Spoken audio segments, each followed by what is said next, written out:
hello! If you are here for one reason, and that's because he wanted to watch this video. Anyway, this project was inspired by Rachel Maksy because she did a very similar project where she took her image and made it like a Coraline doll. It was really cool, and I was quite inspired by it, so I decided to make my own version. So if you read the description or the title of this video, you know exactly what's about to happen, and I hope you enjoy the process of me creating this. And thank goodness she is done. She is done, my friends, and she took a long time to finish, but it was worth it. And now I have a tiny little doll that looks like me. It's pretty cool. Anyway, enjoy. Thank you for coming by and watching.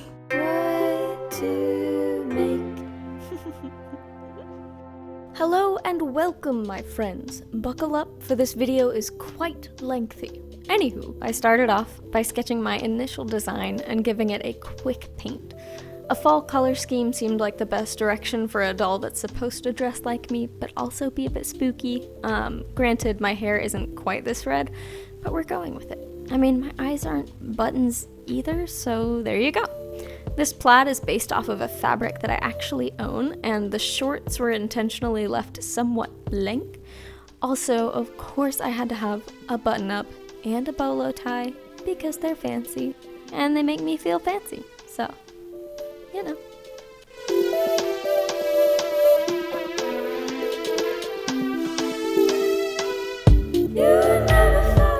So the next thing I had to do was, based upon the size of the buttons I planned on using for the eyes, I needed to figure out what size I wanted the doll to be.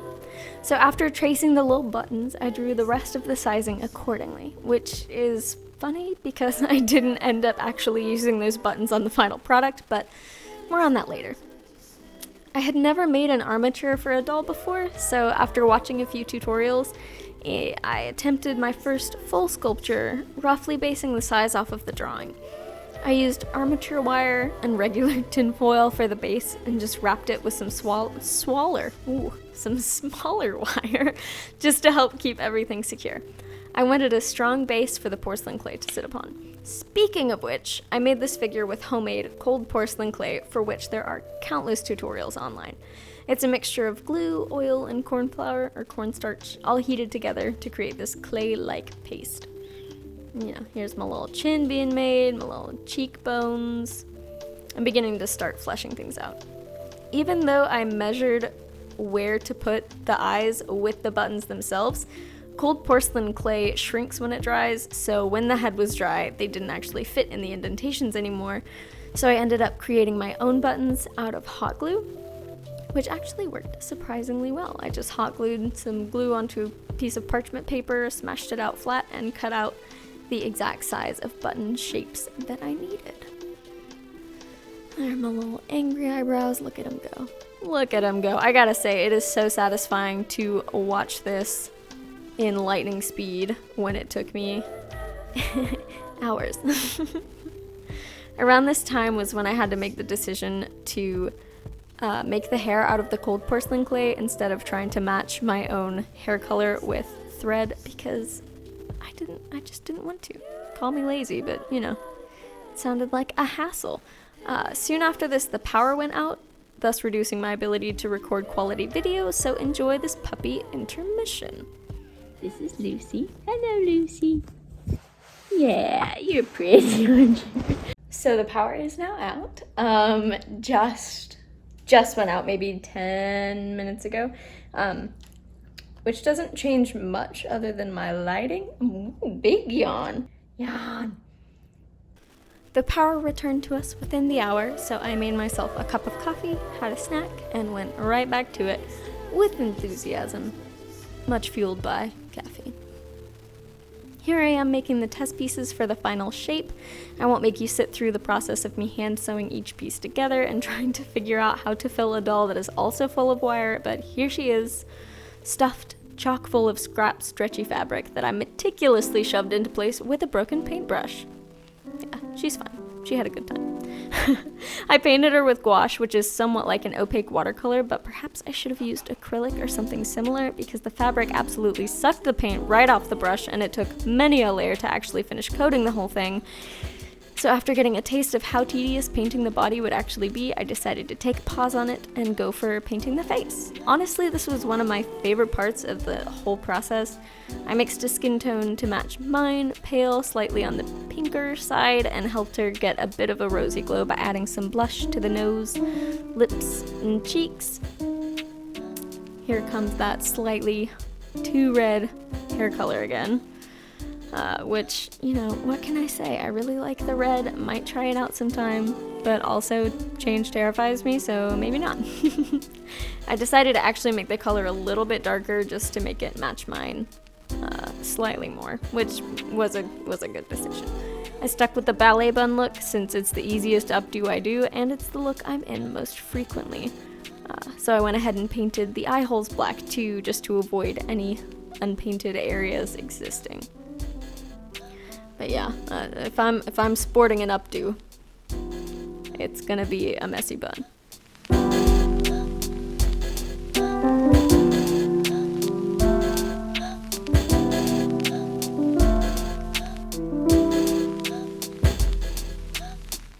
So here comes the tragedy that was me attempting to paint this whole thing. Halfway through, I switched to a bigger brush, and honestly, I think I could have gone one more size up, but a bigger brush might have just absorbed more color than it was worth, so what are you gonna do?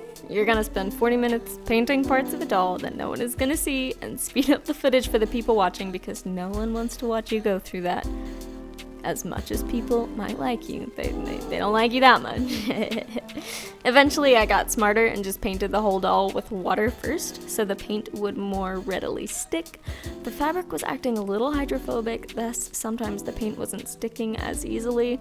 Either way, the water helped neutralize some of that problem, lickety-split.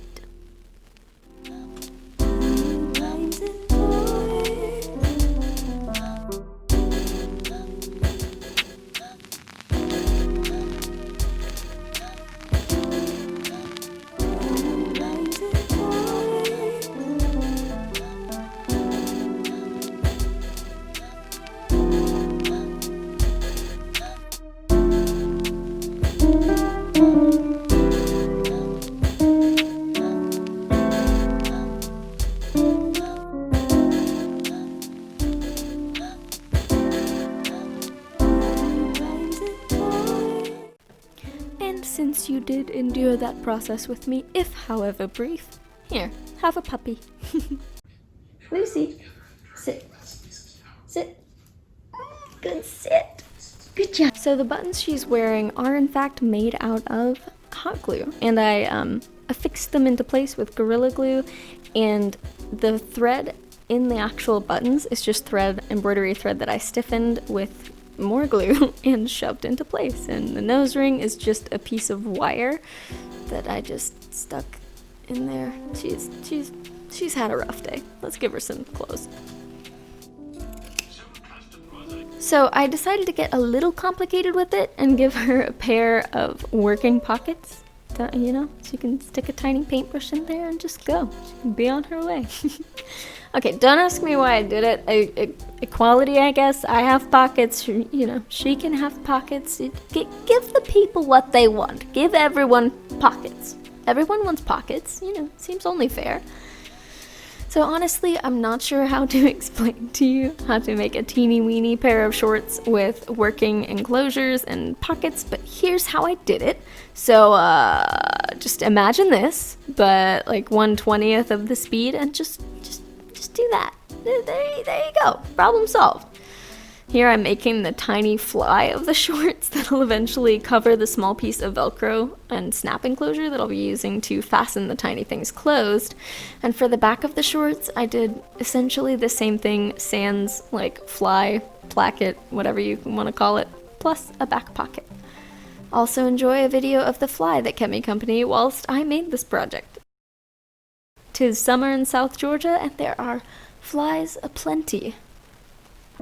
I finished that. I added a little closure and a Velcro piece here. So, boom, boom, it works!